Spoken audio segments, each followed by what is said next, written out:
শুভেচ্ছা সবাইকে। আচ্ছা বলেন তো, আমরা কি দেখে বন্ধুত্ব করি? মানুষের আচার আচরণ, কথাবার্তা কিংবা মন মানসিকতা, এসবগুলোই তো।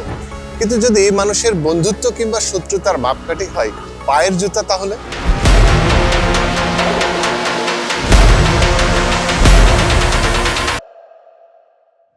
অদ্ভুত শোনালেও পৃথিবীতে একটি শহরের বাস্তবতা ছিল এমনই, যেখানে মানুষ প্রথমে জুতার দিকে তাকিয়ে সিদ্ধান্ত নিত সে বন্ধু না শত্রু। বাইরের কেউ এলে যদি তার জুতা পছন্দের ব্র্যান্ডের না হতো তাহলে কথা বলার আগ্রহ দেখাতো না। এ নিয়ে মানুষে মানুষে তৈরি হয়েছিল এক অদ্ভুত প্রতিযোগিতা, আর এডিডাস ও পুমা নামের দুটি শীর্ষ জুতার ব্র্যান্ড ছিল এ প্রতিযোগিতার পিছনের হোতা। গল্পটি শুধু এডিডাস আর পুমার নয়, এটি দুই ভাইয়ের লড়াইয়ের গল্প, বিশ্বাসঘাতকতার গল্প আর ইতিহাস গড়ার গল্প। আজ আমরা জানব কিভাবে দুই ভাইয়ের শত্রুতা তৈরি করলো দুটি বিশ্বখ্যাত ব্র্যান্ড এডিডাস এবং পুমা। 1920-এর দশক, জার্মানের ছোট শহর হার্জোগেনোরাক। এই শহরের অতি সাধারণ পরিবারে জন্ম অ্যাডলফ এডি ড্যাজলার এবং রুডলফ ড্যাজলারের। দুই ভাইয়ের মধ্যে ছোট ভাই এডি ছিলেন চুপচাপ কিন্তু জুতার নকশা ও টেকনোলজিতে পারদর্শী। বড় ভাই রুডলফ ছিলেন ব্যবসায়িক মানসিকতার চটপটে ও বুদ্ধিমান। তাদের বাবা ছিলেন একজন সাধারণ জুতার কারিগর, কিন্তু এডি এবং রুডলফ চেয়েছিলেন বড় কিছু করতে। 1924 সালে তারা প্রতিষ্ঠা করলেন গেব্রুডার ড্যাজলার শু ফেব্রিক নামের একটি জুতার কোম্পানি, যা অ্যাথলেটিক জুতা তৈরির জন্য জনপ্রিয় হতে শুরু করে।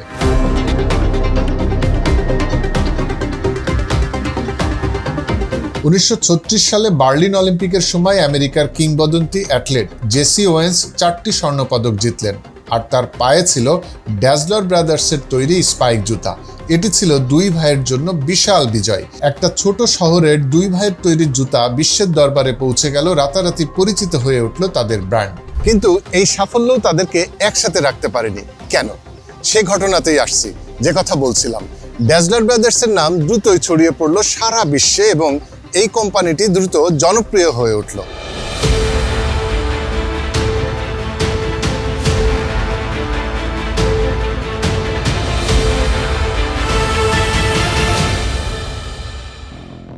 যখন দ্বিতীয় বিশ্বযুদ্ধ শুরু হলো তখন দুই ভাইয়ের মধ্যে দূরত্ব বাড়তে থাকলো। র্যাডলফ এবং এডি দুজনই ছিলেন নাৎসি পার্টির সদস্য, এমনকি তাদের কোম্পানিটিকে সামরিক সরঞ্জাম তৈরির কাজে ব্যবহার করা হচ্ছিল তখন। হিটলারের দলের হয়ে রুডলফ যখন সরাসরি সেনাবাহিনীতে যোগ দিলেন তখন কোম্পানির দায়িত্ব নিলেন এডি এবং নিজেকে রাখলেন রাজনীতির বাইরে। তবে যুদ্ধের মাঝামাঝি সময় তাদের সম্পর্ক চরমে পৌঁছায়। র্যাডলফ বিশ্বাস করতেন এডি তাকে ইচ্ছাকৃতভাবে সেনাবাহিনীতে পাঠিয়ে ফাঁসিয়েছেন, যার ফলাফল হিসেবে যুদ্ধের পর তাকে বন্দী হয়ে জেল খাটতে হয়।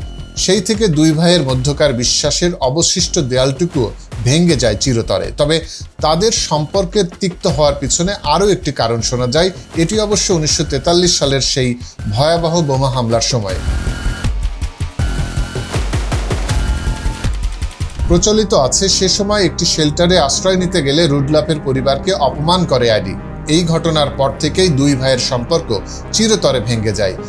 বারবারা স্মিথের লেখা স্নিকার ওয়ার্ডস বইসহ আরও কিছু জায়গায় এই ঘটনার উল্লেখ পাওয়া যায়, যদিও এই ঘটনার সত্যতা নিয়েও বিতর্ক রয়েছে।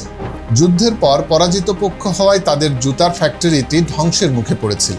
তখন এডির স্ত্রী ক্যাথি ড্যাজলার কূটনৈতিক দক্ষতা দেখিয়ে মিত্রবাহিনীর সামরিক কর্মকর্তাদের বোঝান যে তাদের তৈরি জুতা একসময় মার্কিন অ্যাথলেট জেসি ওয়েন্স ব্যবহার করেছিলেন এবং অলিম্পিকে 4টি স্বর্ণপদক জিতেছিলেন। এই গল্প শুনে মিত্রবাহিনী ফ্যাক্টরিটি ধ্বংস না করার সিদ্ধান্ত নেন।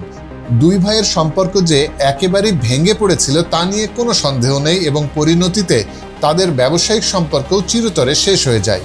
যুদ্ধের পর দুই ভাই আর একসাথে কাজ করতে পারলেন না। সম্পর্ক এতটাই খারাপ হয়ে গিয়েছিল যে তারা একে অপরের মুখ পর্যন্ত দেখতে চাইতেন না। শেষমেশ 1948 সালে তারা আলাদা হয়ে যান। 1949 সালে এডি ড্যাজলার তার নতুন কোম্পানির নাম রাখেন অ্যাডিডাস, নিজের নাম এডি ও ডাস মিলিয়ে। আগের বছর রুডলফ প্রথমে নিজের নতুন কোম্পানির নাম রুডা রাখলেও পরে পরিবর্তন করে পুমা রাখেন। অ্যাথলেটদের জুতায় আফ্রিকান চিতার ক্ষিপ্রতা প্রতিফলিত করতেই এই নাম। দুই ভাইয়ের প্রতিদ্বন্দ্বিতা এবার ব্যবসায়িক রূপ নেয়। তারা নিজ নিজ ব্র্যান্ডের মাধ্যমে লড়াই শুরু করেন। ড্যাজলার পরিবারের মতো একসময় হার্জো গেনোরাক শহরটি ছিল শান্ত ও ঐক্যবদ্ধ, কিন্তু দুই ভাইয়ের দ্বন্দ্ব এই শহরকেও আলাদা করে দেয়। হার্জো গেনোরাক শহরটি একেবারে দুই ভাগে বিভক্ত হয়ে গেল। মানুষ জুতা দেখে বুঝত কে কোন কোম্পানির সমর্থক। এডিডাসের কর্মচারীরা থাকতেন একদিকে, অন্যদিকে থাকতেন পুমার কর্মচারীরা। এমনকি জুতার দোকানদারদেরও নির্বাচন করতে হতো তারা পুমা বিক্রি করবেন নাকি এডিডাস, এবং একসাথে এই দুই ব্র্যান্ডের জুতা কখনোই তারা বিক্রি করতে পারবেন না। এটি ছিল ওই শহরের জন্য রীতিমতো পাপ। শহরটি এতটাই বিভক্ত হয়ে পড়ে যে মানুষ আগে জুতার দিকে তাকিয়ে তারপর কথা বলতো। এ থেকেই এটি পরিচিতি পায় ঘাড় বাঁকানো শহর নামে। প্রথম দিকে সাফল্যের দেখা পায় পুমাই। 1952 সালে তাদের তৈরি সুপার অ্যাটম বুট বেশ জনপ্রিয়তা পায় ফুটবলারদের মাঝে। আরও 2 বছর পর 1954 সালে জার্মানি প্রথমবারের মতো বিশ্বকাপ জেতে। অ্যাডিডাসের তৈরি বুট সেবার জার্মান জাতীয় দলের পায়ে ছিল। অ্যাডিডাসের জন্য এটা যে বিশাল এক সাফল্য নিয়ে আসে তা তো আর বলার অপেক্ষা রাখে না। 1970 সালের বিশ্বকাপের আগে দুই কোম্পানি সিদ্ধান্ত নেয় কেউই কিংবদন্তি ফুটবলার পেলের সাথে চুক্তি করবে না। এটি ছিল পেলে প্যাক্ট, এডিডাস ও পুমার মধ্যে একটি অলিখিত চুক্তি। কিন্তু পুমা সেই চুক্তি ভেঙে ফেলে। সরাসরি প্রমোশনে না গিয়ে ভিন্ন এক কৌশল অবলম্বন করে পুমার ব্র্যান্ড অ্যান্ড মার্কেটিং টিম। তারা পেলের সাথে গোপনে চুক্তি করে। 1970-এর বিশ্বকাপে ঠিক খেলা শুরুর আগে কিক অফের সময় পেলে মাঠের মাঝখানে বসে তার জুতার ফিতা বাঁধেন।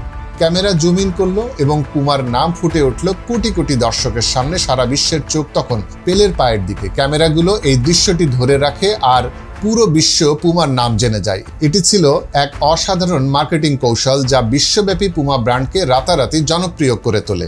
এদিকে দুই ভাই কখনোই তাদের দ্বন্দ্ব ভুলতে পারেননি এবং তারা বেঁচে থাকতে একজন আরেকজনের সাথে কথা পর্যন্ত বলেননি।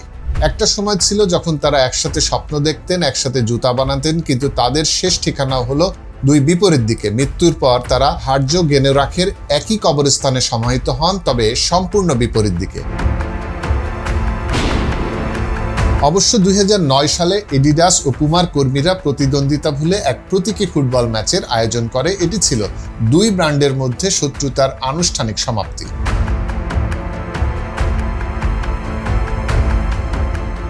আজ এডিডাস এবং পুমা উভয়ই বিশ্বখ্যাত ব্র্যান্ড। 2023 সালে এডিডাসের রাজস্ব ছিল 21.43 বিলিয়ন ইউরো, সেখানে পুমার রাজস্ব 8.6 বিলিয়ন ইউরো।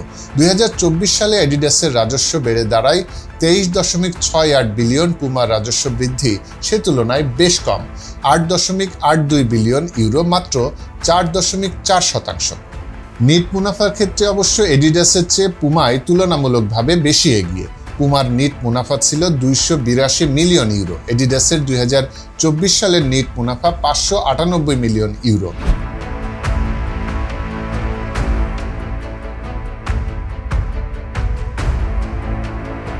এডিডাস আধুনিক স্পোর্টস মার্কেটের রাজত্ব করছে, আর পুমা তার স্টাইল ও আরামদায়ক ডিজাইনের মাধ্যমে তরুণদের কাছে জনপ্রিয় হয়ে উঠছে। তবে সাম্প্রতিক সময়ে এডিডাসের প্রবৃদ্ধি পুমার চেয়ে অনেক অনেক বেশি। 2024 সালের তথ্য অনুযায়ী এডিডাসের রাজস্ব দাঁড়িয়েছে 23.7 বিলিয়ন ইউরো, যেখানে পুমার প্রবৃদ্ধি মাত্র 4.4%।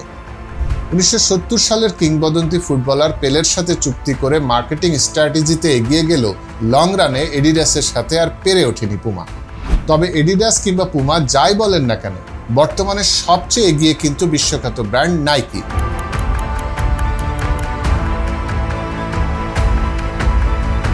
2023 সালের বৈশ্বিক ক্রীড়া পোশাকের বাজারে এডিডাসের শেয়ার ছিল 8%, যেখানে পুমার শেয়ার ছিল মাত্র 2.6%, আর নাইকি এই বাজারে শীর্ষে অবস্থান করছে 18.2% শেয়ার নিয়ে। একবার ভাবুন তো, এডি এবং রুডলফ যদি একসাথে ব্যবসা করতেন তাহলে তাদের ব্যবসা কোথায় গিয়ে ঠকতো। আবার এমনও তো হতে পারত এডি এবং রুডলফ যদি তাদের মধ্যে শত্রুতা এবং প্রতিদ্বন্দ্বিতা না থাকতো তাহলে তারা বিশ্বের নজর থেকে হয়তো হারিয়েই যেত। আপনাদের কি মনে হয় কমেন্টে জানাতে পারেন। তৃতীয় বিশ্বের এক উন্নয়নশীল দেশ বাংলাদেশ। বর্তমান প্রজন্ম নাইকি, এডিডাস ও পুমার মতো দামি ব্র্যান্ডের জুতা পরতে শুরু করেছে।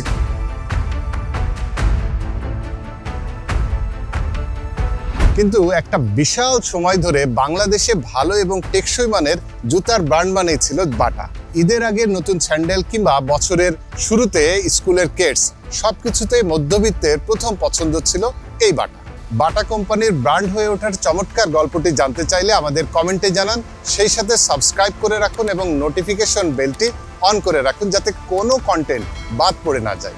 ধন্যবাদ সবাইকে, সুস্থ থাকুন, ভালো থাকুন।